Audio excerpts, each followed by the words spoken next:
What's poppin', wonderful people? I'm all up on your screen just for a few seconds. Just finished working out and I was listening to a self-help book while working out called The Power of Positive Thinking. Shout out to those people who never thought they could work out unless they listen to like hardcore music, like high beats, high energy music. Shout out to you. Because aren't you surprised that you listen to stuff like a podcast when you work out? You listen to stuff like a help book when you're working out, or you ain't listening to nothing and you're working out. See, that leads me to my thought today. That book said, reminded me of the scripture that said, I can do all things through Jesus Christ who strengthens me. And it made me think about the fact I used to always say, unless I'm listening to some like hip hop or rap, I won't be able to really get this workout in the way I want to. No, because I can actually do all things through Jesus Christ who strengthens me. The thing is, do I want to do it?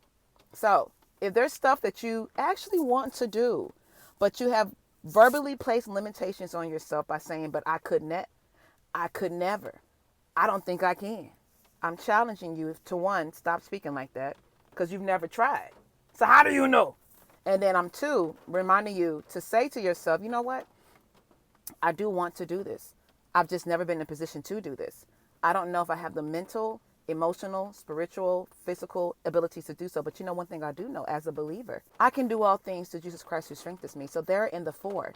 Jesus strengthened me to do this thing. Okay? So remain encouraged, y'all. The only limitations that we experience in this world is what we place on ourselves because God is limitless. Okay?